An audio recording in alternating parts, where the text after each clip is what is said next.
안녕하세요. 오늘 디버깅하다 배운 동시성 제어를 주제로 발표할 양수빈입니다. 오늘 발표를 준비하게 된 이유는 저희 팀이 이번에 WMS에서 재고가 음수가 되는 이슈가 있었는데요. 처음에는 그냥 동시성 문제라고 생각해서 디버깅을 시작했었는데 이 과정에서 디버깅을 하면서 동시성 제어에 대해서 더 깊이 공부해 보게 됐고요. 그래서 동시성 제어를 주제로 선정하게 되었습니다. 중간에 제가 레거시 코드와 동작 방식 충돌하는 이슈가 있어서 그걸 정리했었는데요. 팀 내에서 동시성 문제를 해결하려다가 놓쳤던 데이터 정합성 문제였기 때문에 오늘 같이 소개해 보려고 합니다. 목차는 다음과 같고요. 일단 동시성 문제가 무엇인지부터 설명드려 보겠습니다. 웹서버는 동시에 여러 클라이언트의 요청들을 처리하는데요. 각 요청마다 서로 다른 스레드를 할당받아서 처리하는 멀티스레딩 방식과 비동기 I/O 방식이 있습니다. 저희 서버는 멀티스레딩 방식을 통해서 여러 요청을 처리하고 있고요. 만약에 여러 요청이 동시에 같은 자원에 접근하게 되면 동시성 문제가 발생하게 됩니다. 지금 코드 보시면 카운트 변수가 있고 스레드 1과 스레드 2에서 동시에 1씩 증가를 시키고 있는데요. 앞에서 카운트 리드 메서드를 통해 카운트 변수의 값을 읽고 그렇게 구한 카운트 값을 통해서 다시 연산을 수행하고 있어요. 그런데 이제 결과를 확인해 보니까 2를 의도하고 작성을 했는데 실제 결과는 1이 나오게 됩니다. 왼쪽이든 오른쪽이든 스레드 하나의 값이 유실된 건데요. 이렇게 get 메서드랑 put 메서드를 분리해서 실행했을 때 동시 접근이 발생하면서 동시성 문제가 발생할 수 있습니다. 동시성 문제가 뭔지 간단하게 파악했으니까 저희 팀에서 발생했던 음수재고 사례를 설명드리겠습니다. 좀 스포를 하자면 이 이슈는 동시성 문제의 이슈는 아니었고 데이터 정합성 이슈였는데요. 가장 먼저 앞서 설명드린 대로 동일한 재고에 여러 요청이 동시에 접근하는 일이 발생했고요. 결론적으로는 서버의 레거시였던 마이바티스와 신규 아키텍처에서 쓰는 JPA가 데이터 관리 방식이 서로 달랐기 때문에 데이터 일관성이 깨지게 되면서 문제가 발생하게 되었습니다. 이 과정에서 코드를 분석했을 때 이미 동시성 문제를 예방하기 위해서 데이터베이스에 락도 걸어놓았던 상태였는데요. 이제 동시성 문제에 집중하다 보니 정작 데이터 정합성을 관리하지 못해서 이슈가 생겼었습니다. 로그를 분석하면서 이제 어떤 식으로 이슈가 생겼는지를 확인해 보았는데요.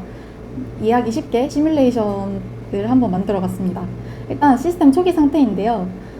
JPA는 바로 데이터베이스에 푸시를 하지 않고 1차 캐시라는 중간 저장소를 활용합니다. 그리고 마이바티스는 바로 데이터베이스에 데이터를 푸시하게 돼서 서로 데이터를 관리하는 방식이 다르다는 점만 알고 계시면 될 것 같고요. 아직은 아무 작업도 없는 상태입니다. 이때 마이바티스가 데이터베이스에 직접 접근해서 수량을 업데이트하고요. 이 뒤에 JPA가 다시 데이터베이스를 조회하고 JPA를 썼기 때문에 1차 캐시의 엔티티를 저장합니다. 그리고 비즈니스 로직이 끝나고 나서 DB에 플러시를 하게 되면서 데이터베이스에도 내용이 반영되고 이와 별개로 1차 캐시에도 동일한 내용이 저장되게 됩니다. 그 뒤에 이제 마이바티스에서 다시 데이터베이스에 직접 요청을 보냅니다. 이때 수량이 6에서 7로 수정이 되는데요. 원래는 이게 6이었는데 7로 바뀌게 됐어요. 그런데 JPA로 진행한 작업이 아니기 때문에 1차 캐시에는 이 변경을 인식하지 못해서 여전히 6이라는 숫자가 남게 됩니다. 이렇게 데이터가 이미 어긋난 상태에서 JPA로 패킹 중 스캔이 이루어지게 되는데 JPA였기 때문에 데이터가 변경되기 전이었던 1차 캐시의 값을 읽게 되고요. 그래서 수량이 DB상에서는 7로 저장되어 있지만 1차 캐시에는 6으로 저장되어 있었기 때문에 문제가 발생하게 됩니다. 그 음수재고 이슈는 이런 문제들이 여러 번 누적되면서 결국 최종 재고가 음수가 되었었던 이슈였고요. 보시면 데이터의 동시 접근은 사실 그냥 트리거 중에 하나였고 진짜 근본적인 문제는 두 개의 데이터베이스 관리 도구를 사용하는데 정합성 관리를 못 해줬기 때문에 생긴 문제였습니다. 저희 서버는 트래픽이 몰릴 때 동일 요청이 분당 최대 300건까지 들어오기 때문에 사실 꼭 동시 요청이 아니더라도 트랜잭션이 묶이는 경우에는 충분히 다시 발생할 수 있는 문제였습니다. 이를 해결하기 위해서는 여러 트랜잭션이 접근할 수 있는 데이터에 대해서는 1차 캐시를 무효화하고 곧바로 데이터베이스에 쿼리를 날리는 식으로 팀 컨벤션을 맞추는 계기가 되었습니다. 지금 보시면 알겠지만 재현도 어렵고요. 로그를 분석해야 원인을 찾을 수 있기 때문에 디버깅이 쉽지가 않았습니다. 따라서 문제가 발생하기 전에 예방하는 것이 중요하며 이번 케이스는 정말 다행히도 디버깅을 하면서 이슈를 발견하고 수정할 수 있었습니다만 앞으로 비슷한 문제가 발생했을 때 디버깅이 불가능한 사례도 있을 수 있기 때문에 항상 예방이 중요하다는 것을 알게 되었고요. 이 부분은 코드인데 나중에 시간 되시면 한번 살펴보시면 좋겠습니다.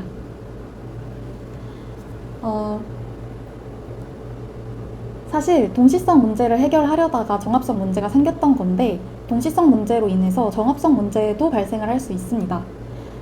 이번 문제 사례를 통해서 동시성 문제가 데이터 정합성을 깨뜨렸을 때 정말 디버깅하기 어렵겠구나 라고 생각하는 계기가 되었고요.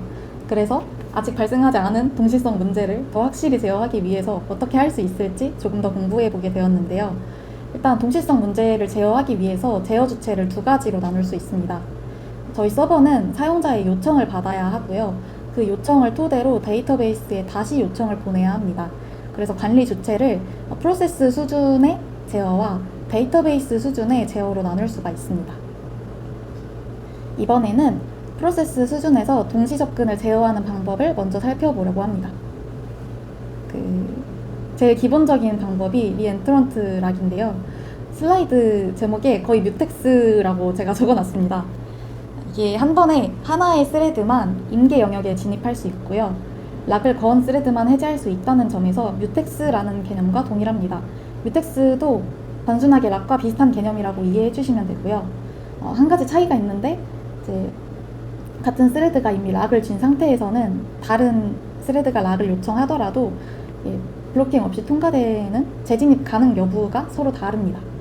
지금 예시 코드를 보시면 이 락을 통해서 잠금을 획득하고 언락이 되기 전까지는 임계 영역이라서 이 부분에서는 이제 데이터에 한 번만 한 스레드만 접근할 수 있습니다. 그리고 보시면 파이널리를 사용해서 언락을 사용해 주었는데요. 이 중간에 임계 영역에서 예외가 터져서 언락이 호출되지 않으면 이 락을 대기하고 있는 다른 스레드가 영원히 대기해야 하는 상태가 됩니다. 이런 상태를 예방하기 위해서 언락은 항상 파이널리에서 선언을 해주어야 합니다. 장점은 임계 영역이 명확하게 보이고요. 그리고 이거 말고도 트라이락을 통해서 대기 시간도 제한을 할 수가 있습니다. 이제 단점도 있는데요. 락이 걸린 동안은 한 스레드의 작업이 끝날 때까지 다른 스레드들이 계속 대기하게 됩니다. 이 스레드들이 모이게 되면 CPU 성능의 저하를 유발하게 되고요. 또 락이다 보니 교착 상태의 가능성도 있습니다. 그리고 다음은 세마포어인데요. 세마포어는 동시에 실행 가능한 스레드 수를 퍼밋을 통해서 제한하는 방식입니다. 개수 세마포어가 있고 이진 세마포어가 있는데요. 개수 세마포어의 경우에는 퍼밋의 수를 n개로 설정해서 n개의 스레드가 동시에 접근할 수 있도록 허용하는 설정입니다. 그리고 이진 세마포어는요. 퍼밋을 0으로 설정하는 방식입니다. 그런데 사실 동시에 한 개만 접근 가능하면 뮤텍스와 비슷한 개념이라고 생각하실 수도 있는데요. 중요한 차이가 다른 스레드도 이 세마포어에 릴리즈를 호출할 수가 있습니다. 그러니까 상호 배제가 성립이 되지 않습니다. 이 경우에는. 그래서 소유권의 개념에 차이가 있다 정도로 이해해 주시면 될 것 같습니다.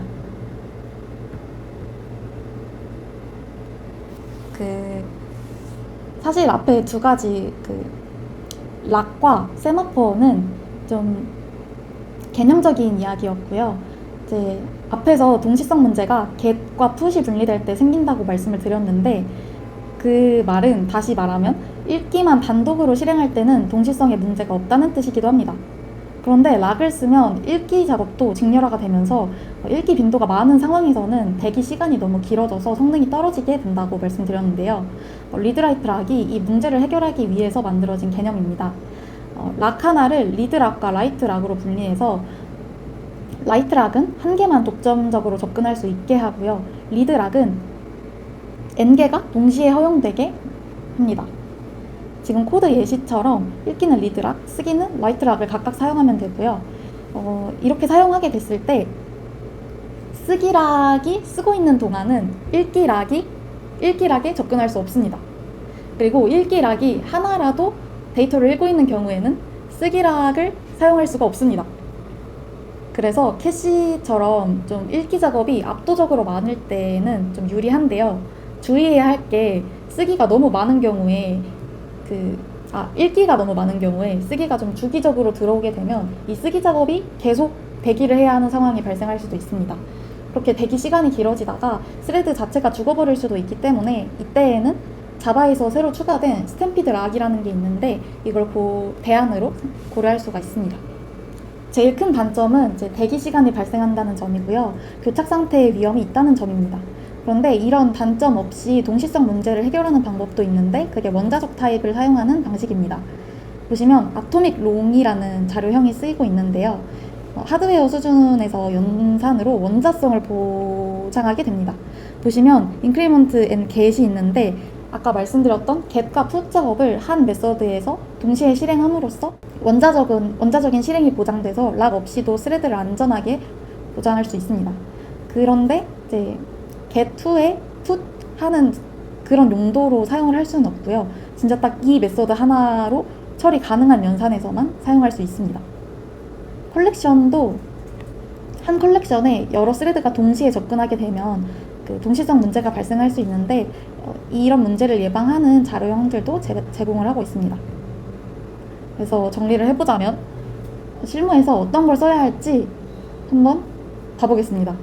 일단 복잡한 비즈니스 로직을 보호해야 한다면 리엔트런트 락을 사용해서 아예 임계 구역을 설정해 주는 것이 좋고요. 동시 실행수 자체를 제한해야 하는 경우, 그러니까 예를 들면 외부 API 호출수 같은 것들을 제한할 때에는 세마포어를 사용해 주는 것이 좋습니다. 이런 상황에서 읽기가 압도적으로 많을 때에는 리드 라이트 락을 써주면 좋은데요. 그런데 읽기 작업이 많지만 쓰기 작업도 주기적으로 들어올 때에는 스탬피드 락을 사용해주면 보완을 할 수 있습니다. 그리고 단순 카운터나 플래그 같은 경우는 아토믹 롱, 그리고 맵을 사용해야 할 때에는 컨큐런트 해시 맵 같은 자료형을 사용할 수가 있습니다. 예, 여기까지가 프로세스 수준의 동시 접근 제어 방식이었고 이제 데이터베이스 수준에서 동시 접근 제어 방식이 있습니다. 근데 정말 다행히도 데이터베이스는 트랜잭션을 사용하면 조회와 쓰기를 하나의 논리적인 연산으로 묶을 수가 있습니다. 그래서 개발자가 직접 다뤄야 하는 동시성 문제의 범위가 많이 줄어드는데요. 그럼에도 이제 서로 다른 트랜잭션이 충돌할 때를 대비해서 잠금 전략을 사용할 수가 있습니다. 여기서 쓸 수 있는 게 크게 낙관적 락과 비관적 락이 있습니다. 비관적 락부터 설명을 해보면 충돌이 자주 일어날 거라고 가정할 때 쓸 수 있는 전략입니다. 먼저 데이터에 접근한 트랜잭션에 락을 획득할 수 있게 하고요. 나머지 트랜잭션들은 그 락이 커밋될 때까지 대기하는 방식입니다. SQL로 확인을 하시면 이제 select for update 이 구문을 통해서 사용을 할 수가 있고요. 앞에서 WMS 음수재고 사례를 설명할 때 잠깐 흘려가듯이 넘어갔는데 이제 JPA에서도 직접적으로 지원을 해주고 있습니다. 그리고 약간 추가적으로 트래픽이 많게 되면 분산락을 고려할 수 있다고 써두었는데요. 이제 이 부분도 약간 보충 설명을 해보자면 이제 데이터베이스의 경우에는 커넥션 횟수에 제한이 있습니다. 그래서 커넥션이 일정 수를 차게 되면 그 요청이 차단되면서 다른 요청들이 마비가 되게 됩니다. 그런데 데이터베이스의 경우에는 이 동시 접근이 이루어지는 데이터 말고도 다른 데이터도 함께 관리하고 있기 때문에 최대한 다운 없이 안전하게 관리해 주는 것이 중요하고요.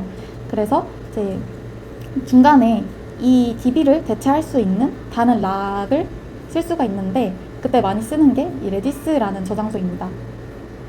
레디스를 주체로 사용하게 되면 데이터베이스 커넥션을 소모하지 않기 때문에 앞서 말씀드린 문제를 완화시킬 수가 있습니다.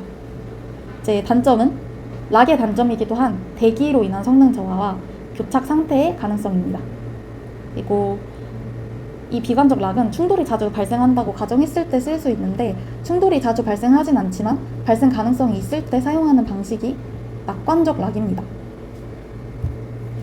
이 낙관적 락은 명시적인 잠금 없이 컬럼에 버전이라는 컬럼을 등록해서 이 컬럼을 토대로 충돌을 감지하는 방식이고요. 셀렉트 할 때 버전 값을 함께 조회한 다음에 비즈니스 로직을 처리하고 업데이트를 할 때 버전의 1을 증가시켜서 업데이트를 하게 되면 이제 웨어절 여기 웨어절을 보시면 웨어절에서의 버전은 3으로 현재 버전을 입력을 했고 셋은 4를 입력하게 됩니다.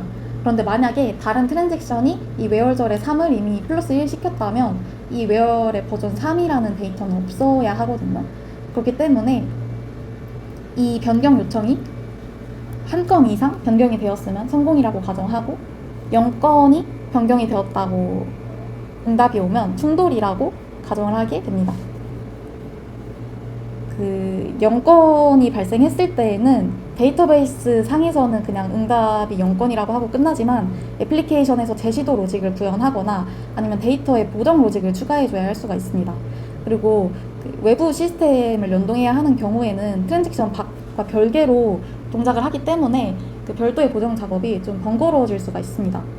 그래서 이 경우에는 비관적 락을 쓰거나 아니면 낙관적 락이 실패했을 때 별도 테이블에 기록을 해놓고 아웃박스 패턴을 사용해서 코드를 작성하는 걸 권장드립니다. 네. 이 부분은 넘어가고요. 이제 증분 쿼리는 앞에서 말씀드린 원자적인 연산과 동일하게 이제 조회를 함과 동시에 업데이트를 해주는 방식입니다. 약간 프로세스 수준이었다면 이번에는 데이터베이스 수준에서 원자적으로 연산하는 것이고요. 그런데 주의해야 할 게 이런 쿼리를 날렸을 때 원자적으로 실행을 보장하지 않는 데이터베이스도 있기 때문에 항상 유의해서 처리를 해야 합니다. 저희 회사에서 사용하고 있는 이노DB의 경우에는 원자적 실행을 보장해주고 있습니다. 네, 이것도 어떤 상황에서 써야 할지 정리를 해봤는데요. 비관적 락의 경우에는 충돌이 작거나 트랜잭션의 외부 시스템 연동이 껴있을 때는 비관적 락을 사용하는 게 좋고, 낙관적 락은 충돌이 드물면서 외부 연동도 없는 경우에 사용하면 좋습니다. 그런데 비관적 락을 사용할 때 트래픽의 양이 너무 많아진다면 커넥션 고갈을 예방하기 위해서 레딕스 분산 락을 사용해 주는 것이 좋습니다. 주의해야 할 것은 이제 별도의 저장소가 하나 추가되는 것이기 때문에 SPOF를 항상 주의해서 작업을 해주어야 하고요. 그 외에 좀 간단한 연산 같은 경우는 증분 쿼리를 통해서 간단하게 해결하면 좋습니다. 예. 아까 계속 락을 사용하게 되면 교착 상태가 발생할 수 있다고 말씀드렸는데요. 교착 상태는 이 4가지 조건이 모두 충족될 때 발생하게 됩니다. 중요한 포인트가 있는데, 사실 락을 사용했을 때 교착 상태가 발생하기 쉬운 이유는 락 자체로 상호 배제와 비선점이 이미 만족하기 때문입니다. 그래서 이 오른쪽 부분들을 눈여겨보셔야 합니다. 예를 들어 락 A를 진 채로 락 B를 기다리고 동시에 다른 스레드가 락 B를 진 채로 락 A를 기다리고 있으면 서로가 서로를 기다리고 있기 때문에 교착 상태가 됩니다. 이런 가정들이 순환 대기라고 하고요. 예방할 수 있는 방법이 3가지가 있는데, 항상 같은 순서로 락을 획득하고 이제 타임아웃으로 락 대기 시간을 제한하고 반드시 파이널리에서 락을 해제해서 이 요청이 실패하는 경우에도 락이 해제될 수 있도록 관리해주는 것이 좋습니다. 그리고 좀 다른 관점인데요. 단일 스레드로 처리하면 사실 이런 문제가 발생하지 않게 됩니다. 앞서 말씀드린 문제는 이제 get 요청과 put 요청이 동일한 메서드 안에서 실행이 되는데, 그런 메서드 스레드들이 여러 개가 동시에 발생하면서 문제가 생길 수 있다고 말씀드렸습니다. 그런데 애초에 한 스레드만 데이터에 접근이 가능하게 되면 이런 문제 자체가 없어진다는 개념이고요. 레디스를 좀 대표적으로 뽑을 수가 있는데, 레디스는 단일 스레드로 내부 구현이 되어 있습니다. 그래서 원자적인 연산이 가능하게 되고요. 분산 환경에서도 레디스를 사용하면 좋다고 한 게 이런 점에서 말씀드린 내용이었습니다. 단점도 있는데 네트워크 사용량이 늘기 때문에 오히려 대기 시간이 길어질 수도 있고 레디스 자체가 SPOF가 될 수 있다는 점도 주의해야 합니다. 이제 정리를 해보자면 동시성 문제는 프로세스 수준과 데이터베이스 수준에서 모두 검토를 해야 하고요. WMS의 음수 제고 사례처럼 제어를 하고 있다고 생각해서 놓치는 부분들이 생길 수가 있는데, 락이 있어도 1차 캐시 문제를 놓쳤던 것과 같이 이 도구 하나로만 완결되는 게 아니라 다양한 수준에서 여러 종합성 문제를 함께 바라봐야 문제를 해결할 수 있다는 점을 배울 수 있었습니다. 일단 겟과 풋이 분리돼서 실행을 하면 문제가 생기고 또 상황에 따라서 적합한 도구가 다르다는 것도 배울 수 있었고 좀 당연한 얘기일 수도 있지만 락이 최신 데이터를 항상 보장하지 않는다는 것도 이번에 자료를 준비하면서 배울 수 있었습니다. 이상으로 발표 마치겠습니다. 감사합니다.